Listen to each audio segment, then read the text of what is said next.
બિલકુલ આમ આદમી પાર્ટીની પત્રકાર પરિષદમાં આપનું સ્વાગત છે।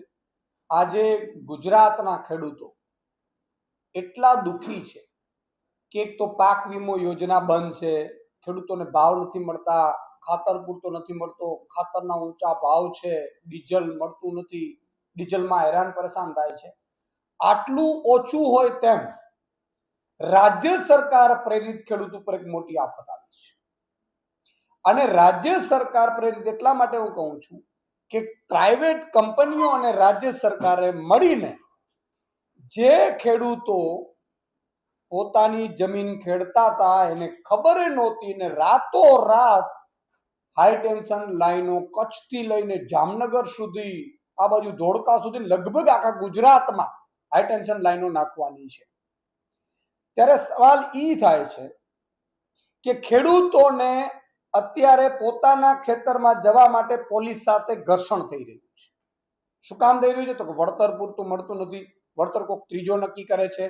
અને મેં એવું સાંભળ્યું છે, આ તપાસનો વિષય છે કે કંપનીઓ જે વીજ કંપનીઓ છે, જે થાંભલાઓ નાખે છે, પવનચક્કીઓ નાખે છે, આ વીજ કંપનીઓ કરોડો રૂપિયાનો ફંડ ક્યાંક કોઈક પાર્ટીને આપી રહી છે, નેતાઓને કોન્ટ્રાક્ટ આપી રહી છે ભાજપના, અને સાથે સાથે કેટલાક અધિકારીઓ પણ આમાંથી કમાઈ રહ્યા છે, પણ ખેડૂતને કાંઈ મળતું નથી। ખેડૂતની જમીનમાં થાંભલા નાખીને આ લોકો કરોડો કમાવાના છે।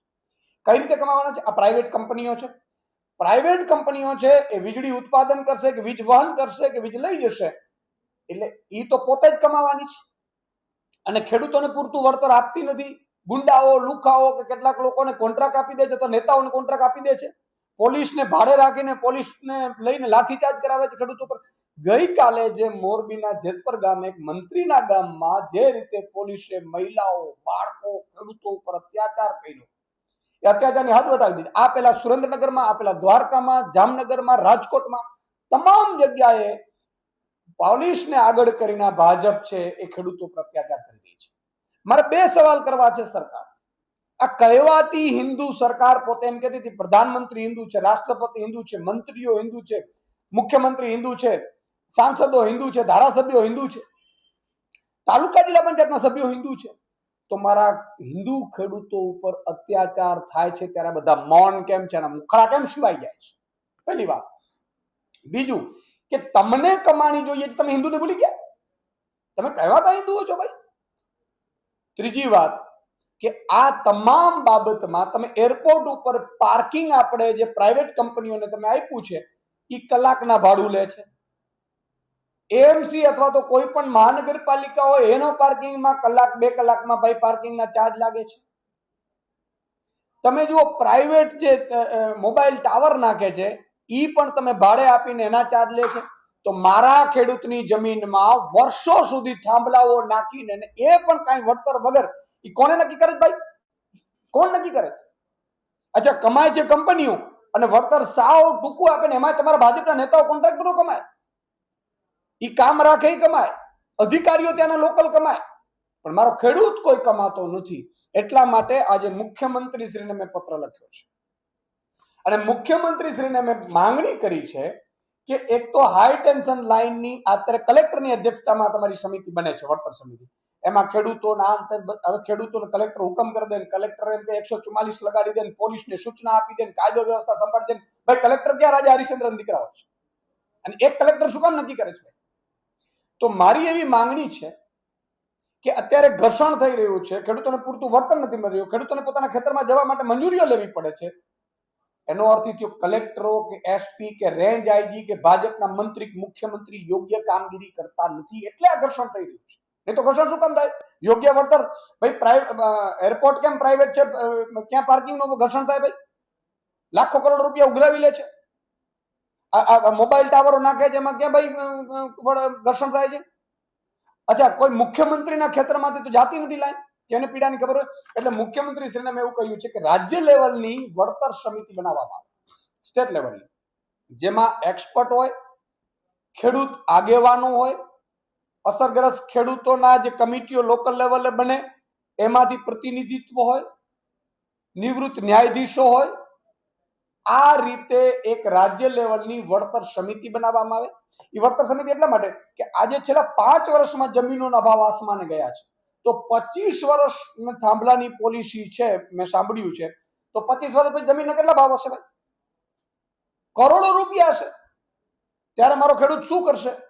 અચ્છા, 5 વર્ષ પછી ભાવ વધી જશે, એનું શું થશે? એટલે અમારી માંગણી એ છે કે રાજ્ય સ્તરની એક વળતર સમિતિનું ગઠન કરવામાં આવે, જેમાં વન ટાઈમ નહીં, પરંતુ એક તો એ વળતરની બાબતો સમજવામાં આવે. કંપની કેટલું નફો કરે છે, કઈ કંપની છે, કેટલું કમાવાની છે. અત્યારે આપણે 8 રૂપિયા યુનિટ મળે છે, પછી 25 વર્ષ પછી 30 રૂપિયા યુનિટ મળશે, તો એ નફો કંપનીનો તો વધતો જ આવવાનો છે. તો કંપની નફો કરવાની છે, અહીંયા સેવા કરવા તો આવતી નથી, મફતમાં વીજળી તો આપવા આવતી નથી. બીજું કે આ વળતર કમિટી છે, વળતર સમિતિ પોતે નક્કી કરે વળતરની પદ્ધતિ. તો વળતરની પદ્ધતિ કઈ રીતે ભાઈ? ખેડૂતોએ વન ટાઈમ તમે વળતર નહીં, ખેડૂતોને જે કંપની જેટલો નફો કરે એમાંથી ખેડૂતોને કેટલાક ટકાવારી 8 કે 10%, જે ખેડૂતોનો જેટલો ખેતરનો ભાગ આવતો હોય એ પ્રમાણે એનો નફો ચૂકવવામાં આવે, એવી અમારી માંગ છે મુખ્યમંત્રી શ્રી. અને તો ઈશુદાન ગઢવી ગેરંટી આપે છે કે એક પણ ગુજરાતનો ખેડૂત વિરોધ નહીં કરે, એને મનાવવાની, એને સમજાવવાની અને એને વળતર સુધીની તમે ખાતરી આપો તો એમાં સમજાવવાની જવાબદારી ઈશુદાન ગઢવીની છે. હું જવાબદારી લઈશ મારા ખેડૂતો વતી, પણ ખેડૂતોને કશું આપવું નથી. પોલીસના દંડાઓથી જો અત્યાચાર કરવામાં આવશે અને તમને તાલુકા, જિલ્લા, નગરપાલિકા, મહાનગરપાલિકા, ધારાસભ્ય, સાંસદોમાં ભરપૂર ખેડૂતોએ મત આપ્યા છે, એનો જો તમે બદલો લેવામાં આવશે તો આમ આદમી પાર્ટી ક્યારેય ચલાવી નહીં લે. આમ આદમી પાર્ટી જો આ જ રીતે સિસ્ટમ ચાલી તો આગામી સમયમાં જેમ હળદર કાંડ થયા પછી મેં કિસાન મહાપંચાયતો કરી હતી, એવી જ રીતે કિસાન મહાપંચાયત આમ આદમી પાર્ટી ખેડૂતો માટે કરશે, ગ્રાઉન્ડ ઉપર ઉતરશે અને જરૂર પડે જેલ ભરો આંદોલન પણ અમે કરીશું. ત્રીજું અમારી માંગણી છે, બાગાયતો પાકોને થતા નુકસાન અંગે પણ તમે એક નક્કી કરો. ચોથી વસ્તુ એ છે કે 25 વર્ષ પછીની નીતિ અંગે સ્પષ્ટતા. મારો કે આ 25 વર્ષ સુધીની મેં વાત સાંભળ્યું છે, 25 વર્ષ સુધીના થાંભલાઓ છે, પછીનું શું? તો બજાર કિંમત 25 વર્ષ પછી જમીનની શું હશે, કઈ રીતે, એની એક પેલું. પછી પોલની ડિઝાઇન અને સુરક્ષા. પોલની ડિઝાઇનમાં ભાઈ પોલની ઊંચાઈ, એની ગોઠવણી વૈજ્ઞાનિક ધોરણે છે કે નહીં, ખેડૂતોને ઓછું નુકસાન થાય. મેં સાંભળ્યું છે કે એ નુકસાન પણ ખૂબ કરે છે, અથવા તો પાંખિયા તૂટી જાય, ખેડૂતનો પરિવાર બીમાર પડે, અથવા તો એના ઉપર ઘાયલ થાય. તો આ મામલે તમારી શું વ્યવસ્થાઓ છે? પ્રોજેક્ટ અંગે સંપૂર્ણ માહિતી જાહેર કરવી. અત્યારે સરકાર છુપાવે છે, અથવા તો કઈ નાનકડા પેપરમાં એડ આપી દે. ભાઈ એડ પેપરમાં આવવાથી ખેડૂતો જો વાંચતા હોય ને એડ વાંચવા બેઠા હોય તો તમારે ખેતી ક્યારે કરવી? આ કામ સરકારનું છે. એટલે આ બાબતે પણ ક્લિયરિટી કરવામાં આવે. ગ્રામ સભાની સંમતિ ફરજિયાત બનાવી. કોઈ પણ ગ્રામ સભાની સંમતિ વગર ખેડૂત, કલેક્ટર, એસપી ખેડૂતના ખેતરમાં રેન્જ આઈજી, મુખ્યમંત્રી પણ ઘૂસવું ન જોઈએ. આ કંપની વાળા તો શું, અને કંપનીને તમે પોલીસ ભાડે આપો છો તો ખેડૂતને પણ પોલીસ ભાડે આપવામાં આવે, એવી પણ અમારી માંગ છે. જમીન સમતલીકરણ અને પુનઃસ્થાપન. આ કામ પૂર્ણ થયા પછી જમીનનું સમતલ કરવાની વ્યવસ્થા પણ કંપનીએ કરવાની. અને સૌથી અગત્યનો મુદ્દો, આ ટેલિગ્રાફ એક્ટ 1885ના જૂના કાયદા અંતર્ગત આ બધું થઈ રહ્યું છે. એમાં તુરંત અંગ્રેજોએ કર્યું હતું, આપણા ઉપર અત્યાચાર કરવા માટે કર્યું હતું. અંગ્રેજો વિરુદ્ધ કોઈ બોલે નહીં એટલે પોલીસનું દમન કરી ડરાવી દેવા માટે અંગ્રેજો કર્યું હતું. ત્યારે આપણે ગુલામ હતા. અત્યારે આપણો દેશ આઝાદ છે. તો આમાં તાત્કાલિક ધોરણે આગામી વિધાનસભાનું મળે એમાં સુધારો કરવામાં આવે, એની માંગ સાથે આજે મુખ્યમંત્રીશ્રીને મેં પત્ર લખ્યો છે. અને જો આ પત્ર અંતર્ગત મુખ્યમંત્રીનું કહેવા માંગુ છું કે આમાં તમે પોતે શાંતિથી વિચારો કે તમે ઈ ખેડૂતના દીકરા હોત અથવા તો ખેડૂત હોત અને તમારા ખેતરમાંથી જતી તમને કઈ ખબર ન હોત ને પોલીસ તમારી ઉપર કે તમારા દીકરા દીકરી ઉપર લાઠી ચાર્જ કરત તો તમારી હાલત કેવી થાત, એવું તમે વિચાર કરશો તો તમે સાચા સંવેદનશીલ, તમે મૃદુ અને મક્કમ કહેવાશો. બાકી વાતો કહેવાથી કે તમારા પોચિયાઓ છે એ એડવર્ટાઇઝ કરવાથી ક્યારેય મૃદુ, મક્કમ કે સંવેદનશીલ બની શકાતું નથી.